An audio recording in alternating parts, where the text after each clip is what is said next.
मैं जेबीटी आवाज से श्रेयांश। हम लोग यहाँ पर इंदौर में आए हुए हैं, जहाँ पर एमपीपीएससी को लेकर कुछ छात्रों का प्रदर्शन लगातार 4 दिनों से जारी है, जिसको देखते हुए आप देख सकते हैं कि यहाँ पर भीड़ कितनी हो रही है। छात्र अपनी निम्नलिखित मांगों को लेकर यहाँ पर एकत्रित हुए हैं और छात्रों की कुछ निम्नलिखित मांगे हैं जिनको सरकार नहीं मान रही है। सरकार और छात्र 4 दिन से एमपीपीएससी के लिए निम्नलिखित मांगे को लेकर परेशान हो रहे हैं, परेशान ना हो। हमने इनका इंटरव्यू भी लिया है, हमने बाइट भी लेने की कोशिश किया है, जिसमें छात्रों ने अपनी समस्याएं हमसे साझा की है। तो हम चैनल के माध्यम से सरकार से ये बात करना चाहते हैं कि ऐसा एमपीपीएससी के छात्रों के साथ क्यों हो रहा है कि उनको ऐसे धरने में बैठना पड़ रहा है, ऐसे आंदोलन करना पड़ रहा है। मैं जेबीटी आवाज से श्रेयांश खिजदी। गौरव सिंह परिहार। आप लोग यहाँ पे आंदोलन कर रहे हैं कि किस लिए?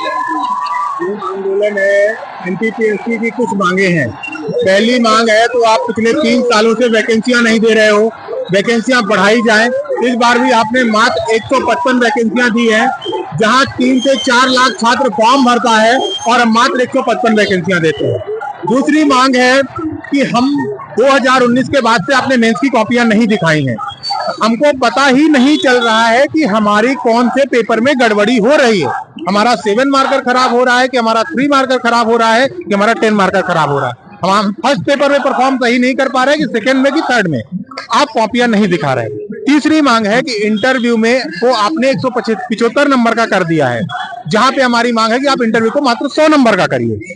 उसके बाद मांग है कि अभी जो आपने एक नया रूल्स लागू कर दिया है कि जो एमपीपीएससी के छात्र हैं वो अपने गृह जिला में एग्जाम देंगे। आप ये बताइए कि छात्र यहाँ कितनी मुश्किल से दूसरे शहरों में तैयारियां कर रहे हैं, वो एग्जाम के टाइम पे आप कैसे उनको यहाँ से घर भेज सकते हैं, जहाँ उनका एक माइंड सेटअप बदलेगा, किस कंडीशन में वो अपने घर जाएंगे। क्योंकि यहाँ छात्र 100 रुपए की सोचता है, घर जाना मतलब 1000-2000 रुपए उसके खर्चे होने ना। आप क्यों अनावश्यक छात्र को परेशान कर रहे हो? अगर आपको लग रहा है कि आपने प्रक्रिया में सुधार की है, तो क्या अभी तक सरकार की प्रक्रिया गलत थी? क्या इतने वर्षों से आप गलत प्रक्रिया में एग्जाम करवा रहे थे कि आप उन्हीं अभी आपका आंदोलन कितने समय से चल रहा है? आंदोलन पिछले 4 दिनों से चल रहा है। और प्रशासन की तरफ से क्या आपको आश्वासन दिया गया? प्रशासन का मैं कहूँ तो प्रशासन, आपने रामायण में एक पात्र पढ़ा होगा पूतना, वो रूप प्रशासन ने धारित कर लिया है।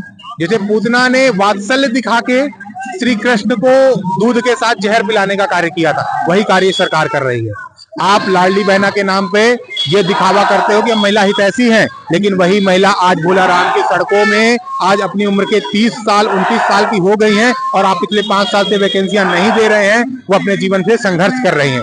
आप युवा हितैषी बन रहे हैं। युवा आज सड़कों पे है, युवाओं का जीवन निर्वाह करना, वो अनाथ सा हो गया है, उसको कहीं रोजगार नहीं दिख रहा, कुछ भी चीजें अपने जीवन में नहीं कर पा रहा आपकी वजह से। और आप कह रहे हो हम युवा हितैषी हैं, आप किसान हितैषी बन रहे हो। लेकिन वही किसान जब खेतों में कड़ाके की ठंड में फसल पैदा करता है और जब वो फसल बेच के वो पैसों से अपने बच्चों को यहाँ पे सपने पूरे करने के लिए भेजता है, तो आप उसी स्टूडेंट को 4 साल 5 साल स्ट्रगल करवा के आप उस पैसे का दुरुपयोग करवाते हो। आप ये सरकार सिर्फ पूतना के रूप में वात्सल्य दिखाकर जनता को जहर पिलाने का कार्य कर रही है। लेकिन एक बात जान ले सरकार कि जब भगवान कृष्ण को पता था कि पूतना जहर पिलाना चाहती है, तो उन्होंने दूध के साथ उसके प्राण भी पी लिए थे। तो अब जनता जान चुकी है कि आप जो है पूतना है, तो अब समय आ गया है कि अब आपके प्राण भी जनता द्वारा पी लिए जाए। अभी आप सभी क्या मांगे यही है कि आप वैकेंसियां बढ़ाएं, आप जो गृह जिला आपने दिया है उसको वापस करें, जहां पे स्टूडेंट अपना फॉर्म में भरेगा उस जिले में आप उसको वैकेंसियां दें। उसके बाद 87-13 के मैटर को कोर्ट सॉल्व करेगा और आप मेंस की कॉपियां देंगे। गौरव सिंह परिहार।